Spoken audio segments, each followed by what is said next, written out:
Hello everyone, better morning to all of you.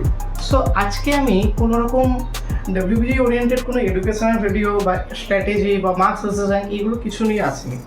প্রত্যেকেই জানো কাল তোমাদের অ্যান্সার কি বেরিয়েছে।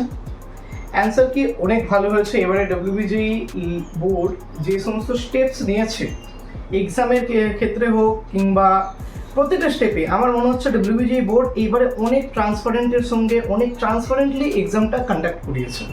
WBGE exam has been conducted properly by the WBGE board.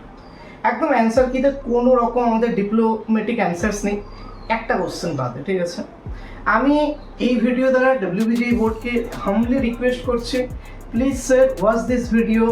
If you think that my solution is correct, my concept is correct, my thought is correct, please sir give bonus to this question or please allow both the answers correct.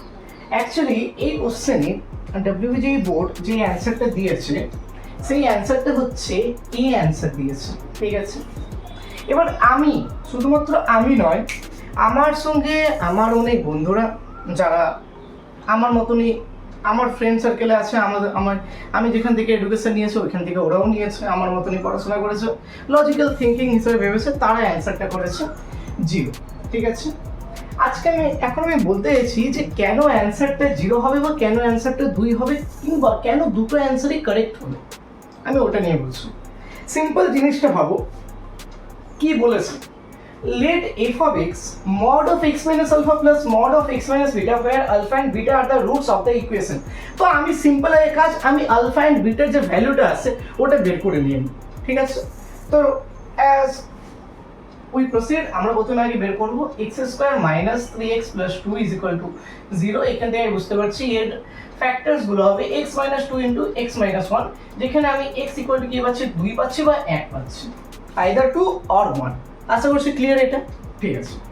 তো এবার দেখো, তার মানে আমাকে এখন কি চেয়েছে, তার মানে আমার কাছে এখন যে ফাংশনটা আছে সেটা কি আছে, mod of x minus 2 plus mod of x minus 1, এটা আছে। তো আলফা বিটা, তার মানে আমাকে রেঞ্জ কি বলেছে, আমাকে বলেছে 1 থেকে 2, ঠিক আছে। তাহলে এটাকে আমি 1 দিয়ে দিচ্ছি, এটাকে আমি 2 দিয়ে দিচ্ছি পুরো প্রপার করার জন্য, ঠিক আছে। আচ্ছা, বলছে then the number of points, এটা অ্যাকচুয়ালি এটা পয়েন্টস লেখা ছিল, then the number of points in alpha comma beta at which f is not differentiable। তোমরা জানো mod of x minus alpha plus mod of x minus beta, এটা যদি আমি গ্রাফটা ড্র করি, এটা কি 1 আর 2 পয়েন্ট পেয়েছে, তার মানে যদি ছোট্ট করে যদি গ্রাফ ড্র করি, এটা 1 এটা 2, এটা কেমন একটা বোর্ড গ্রাফ হয়, এরকম হবে, ঠিক আছে। আচ্ছা, তো আমাকে যদি এখন জিজ্ঞেস করে যে alpha comma the number of points in alpha comma beta where at which f is not differentiable, তাহলে আমি যদি পুরো গ্রাফটা বা পুরো ফাংশনটাকে আমি যদি আলফা কমা বিটার মধ্যে বাউন্ড করে দিই, কি করে দিই, বাউন্ড করে দিই, কারণ এখানে আমাকে বলেছে ইন্টারভ্যালটা, আমি বাউন্ড করে দিলাম।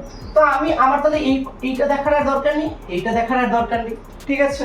তোমরা যেমন দেখো, এই যে উপরে আমি একটা ফাংশন লিখছি f of x sin inverse x, একটু ওয়ান সাইডেড লিমিটটা একবার বুঝিয়ে দিই, ঠিক আছে। f of x equal to sin inverse x। এবার এইখানে আমাকে যদি বলে এইখানে x এর রেঞ্জটা কোথা থেকে কোথায় হয়, অবশ্যই -1 থেকে 1 এর মধ্যে হয় কিনা, হ্যাঁ কিনা হয়। তাহলে কেউ যদি তোমাকে যদি জিজ্ঞেস করে আমাকে বলো limit x tends to 1 sin x A sin inverse x এর ভ্যালু কি হবে, তুমি কি করবে, তুমি তো LHL চেক করো, তুমি RHL চেক করো, তুমি যদি কন্টিনিউয়াস হয় তাহলে তুমি সেই পয়েন্টে ভ্যালুও চেক করো। আমি বলছি এটা কন্টিনিউয়াস হবে কিনা 1 পয়েন্টে, তাহলে আমাদের গ্রাফটা যখন -1 থেকে 1 এর মধ্যে লিমিটেড আছে বা বাউন্ডেড আছে, তাহলে আমি কি চেক করব, আমি অবশ্যই চেক করব LHL মানে কি 1 মাইনাসের জন্য অবশ্যই এটা π/2 হবে। আমি চেক করব কি RHL মানে কি, সরি RHL না, আমি ওই পয়েন্টের ভ্যালু চেক করব, মানে f of 1 এর ভ্যালু চেক করব, যেটা কি আসবে sin ইনভার্স অফ 1 আসবে, এইখানেও 1 মাইনাসের জন্য sin ইনভার্স 1 এর থেকে একটু ছোট, তাহলে π/2টা টেন্ড করবে, ঠিক আছে। sin ইনভার্স 1 এর ভ্যালু π/2। আমি কি x এর জায়গায় কি 1 প্লাস বসাতে পারি, হ্যাঁ কি না আমাকে বলো। আমার তো x এর ডোমেনটা আমার ফিক্স করা আছে, 1 পর্যন্ত আমার ফিক্স করা আছে, যদি 1 পর্যন্ত ফিক্স করা থাকে আমি 1 প্লাসে যাব না, 1 প্লাসে যাব কি না। আমাকে যদি কন্টিনিউটি চেক করতে বলে, তাহলে আমি অবশ্যই ওই পয়েন্টের ভ্যালু এবং তার আগের ভ্যালুটা আমি চেক করব, আমি বলে দেবো হ্যাঁ গ্রাফটা কন্টিনিউয়াস আছে ওই পয়েন্টে। হ্যাঁ কি না? যদি আমাকে বাউন্ডেড বলে দেয়, যদি আমাকে জিজ্ঞেস করতো যে ওয়ান সাইডেড লিমিট, এর লিমিটিং ভ্যালুটা কি হবে, তাহলে তুমি কি চেক করতে? তোমাকে তো LHL RHL দুটোই চেক করতে হতো। লিমিটিং ভ্যালু তোমাকে চেক করার জন্য তোমাকে তো LHL RHL দুটোই চেক করতে হতো, কিন্তু আমি এখানে RHL চেক করবো না, কারণ RHL ওটা এক্সিস্টই করছে না, আমি খালি LHL চেক করবো যে লিমিটিং ভ্যালুটা এক্সিস্ট করছে কি এটা। ঠিক আছে, চলো, এটা তো আমরা বুঝে গেলাম। ঠিক একইভাবে যদি আমি এখানে যদি আলফা কমা বিটার মধ্যে যদি বাউন্ড করে দিই, এক্ষুনি যে গ্রাফটা যে আমি মুছে দিলাম বাকিটা, তাহলে আমি যদি দেখি আলফাটা যদি 1 হয়, তাহলে 1 এ কি আমি পাচ্ছি? 1 এর স্লোপটা কি? 0। আচ্ছা 1 প্লাস এর স্লোপটা কি হচ্ছে? 0। আচ্ছা 2 তে কত হচ্ছে? 0। 2 মাইনাস এর স্লোপটা কত হচ্ছে? 0। ঠিক আছে, তাহলে এবার তোমরাই বলো, যখন আমি আলফা প্লাসে আমি 0 পাচ্ছি, বিটা মাইনাসে 0 পাচ্ছি, আমার আলফার আগে দেখার দরকার নেই, আমার বিটার পরে দেখা দরকার নেই। কারণ কি? আমাকে বলছে number of points in alpha comma beta, মানে আমি আলফা কমা বিটা থেকে আমি রেঞ্জ ধরে নিলাম, ধরতে পারি, ইংলিশে ল্যাঙ্গুয়েজ তো ওটা বলছে, then number of points in alpha comma beta, মানে আলফা কমা বিটা রেঞ্জের মধ্যে কোন পয়েন্টগুলো at which the F is not differentiable. আমি ওটা বলতেই পারি যে এই আলফা কমা বিটা আমি রেঞ্জ ধরে নিচ্ছি। এবার বলে এখানে পয়েন্ট কতগুলো পয়েন্টে নন ডিফারেন্সিয়েবল আছে ফাংশনটা, ধরতে পারি।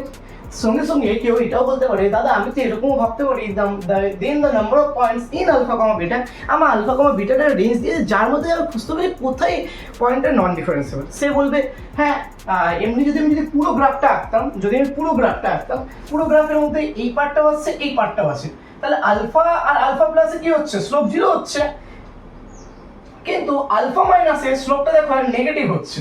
ঠিক একইভাবে এইখানে বিটা আর বিটা মাইনাসের স্লোপটা 0 হচ্ছে, কিন্তু বিটা প্লাসে ওইটা একটা পজিটিভ ভ্যালু দিচ্ছে। ঠিক আছে, কেউ এটা হচ্ছে বলতে পারে।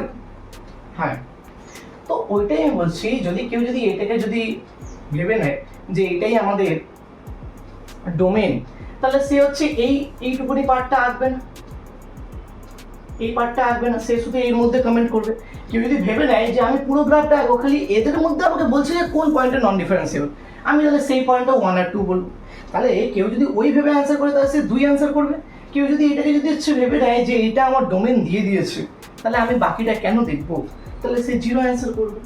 লজিক্যালি তোমাদের কোন অ্যান্সারটা ঠিক বলে মনে হচ্ছে জানো? আমার তো মনে হচ্ছে দুটোই অ্যান্সারকে কারেক্ট করা উচিত WBGE বোর্ড থেকে। তো ব্যাস, এই পর্যন্তই আজকের ভিডিওটা। Thank you so much.